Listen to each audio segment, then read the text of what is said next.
L'économie sociale au Québec, c'est de nombreuses entreprises collectives qui cumulent globalement un chiffre d'affaires de plusieurs milliards de dollars, soit davantage que les secteurs combinés de la construction, de l'aéronautique et des mines.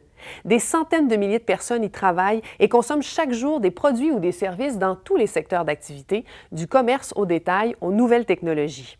L'économie sociale est un modèle entrepreneurial qui comprend deux concepts, soit l'économie, qui renvoie à la production concrète de biens ou de services, et le social, qui réfère à la rentabilité qui n'est pas centrée sur le profit pécuniaire et qui s'évalue notamment par la contribution à l'amélioration de la qualité de vie. Le site Le Service d'intégration au travail, c'est une entreprise d'économie sociale qui existe depuis 20 ans. Sa mission, c'est de favoriser l'intégration sociale et professionnelle de personnes qui ont des problèmes de santé mentale. On a 5 points de service en Mauricie, Trois-Rivières, le siège social, Shawinigan, Louisville et 2 à Saint-Tite. On a 3 secteurs d'activité. Un de ceux-là est la sous-traitance. On fait affaire avec une vingtaine d'entreprises pour différents contrats d'emballage, étiquetage, ensachage. Un important volet de récupération et de recyclage, dont un de nos principaux partenaires, c'est Vidéotron et Québécois. Donc, on fait la récupération, le tri, le démantèlement et la revente d'appareils de télécommunication.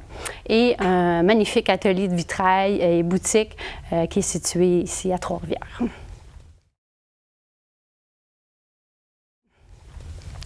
En fait, on accueille plus de 250 personnes qui ont des problèmes de santé mentale. À chaque année, elles viennent travailler, développer leurs habiletés sociales, professionnelles. On a des intervenants qui sont là pour les accueillir, les encadrer, les aider à s'intégrer dans la communauté, développer toutes les habiletés. La plupart du temps, c'est des personnes qui ont très peu d'expérience de travail et qui ont besoin d'avoir un milieu qui va être adapté à leurs besoins, à leurs capacités. Donc, le site leur permet de développer ces capacités-là, éventuellement peut-être de réintégrer le marché régulier de l'emploi.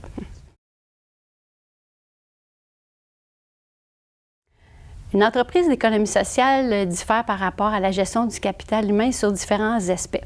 Mais il y a un mot, en fait, qui fait vraiment la différence, c'est la primauté de la personne. En fait, de par sa mission, une entreprise d'économie sociale va mettre vraiment la personne au centre de son entreprise. Elle va être là pour s'assurer qu'elle va être bien au travail, que le milieu de vie qu'on va lui offrir va répondre à ses besoins, à ses capacités, qu'elle va vraiment pouvoir se développer, s'épanouir au sein de l'entreprise. Il y a tout le volet, je vous dirais, au niveau de l'adaptation. On va s'adapter aussi à la personne. On va s'assurer qu'elle va avoir un bon cadre de travail, elle va avoir tout le soutien dont elle a besoin et qu'on va pouvoir s'assurer de répondre également à ses besoins. Le modèle de gestion du capital humain que l'on suit, en fait, il y en a plusieurs, mais le principal est celui qu'on appelle participatif. En fait, et c'est ça aussi qui distingue une entreprise d'économie sociale, c'est que c'est un modèle qui est bidirectionnel. Évidemment, il y a un conseil d'administration qui est là pour donner les grandes orientations, la vision de l'organisme. On veut innover, on veut se développer. Et là, bien évidemment, ça va aller vers les employés. Mais comme une entreprise d'économie sociale est née des besoins de la communauté, bien évidemment que les personnes à la base, que ce soit les clientèles, les intervenants, les employés qui sont là, bien, ils sont partie prenante du processus décisionnel. Donc, une fois que les orientations ont été données, bien, à ce moment-là, les employés, eux aussi, peuvent contribuer. Fait que c'est vraiment, c'est pas juste du top-down, pour utiliser ce terme-là en anglais, mais c'est vraiment bidirectionnel. Donc, les employés vont également alimenter le conseil d'administration et la direction. Il y a d'ailleurs sur le conseil d'administration des représentants des employés, de la clientèle, les coordonnateurs siègent également. Fait que tout ce monde-là contribue à la vision et au développement là, de l'entreprise. Fait que pour nous, le site a un défi pour recruter le personnel qualifié. En fait, actuellement, on est dans un contexte de pénurie de main-d'œuvre, donc ça nous affecte également. Par contre, une fois que les gens ont commencé à travailler chez nous, après quelques mois, pour ceux qui restent, qui ont vraiment un coup de cœur pour notre organisation, là, ça va merveilleusement bien. J'ai des gens que ça fait 15 ans, 20 ans qui travaillent avec nous. Et je pense que l'aspect de la reconnaissance pour retenir les employés qualifiés est vraiment un aspect important. Et c'est comme ça qu'on peut s'assurer d'avoir du personnel à long terme. Le rôle, la mission de l'entreprise d'économie sociale est vraiment important dans la rétention du personnel que l'on a chez nous à cause du modèle de gestion qui est participatif, qui est inclusif, du fait aussi que les gens qui viennent travailler chez nous vont adhérer aux valeurs d'égalité, de respect, d'inclusion, d'équité. Et ça, pour nous, c'est vraiment important. La mission sociale, en fait, c'est ce qui fait que les gens qui viennent travailler chez nous vont rester à long terme parce qu'ils croient en la cause.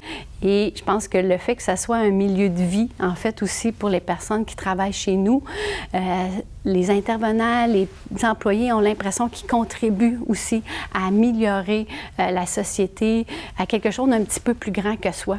Et ça, je pense que ça contribue énormément au fait que les gens ont envie de s'investir et de s'engager à long terme.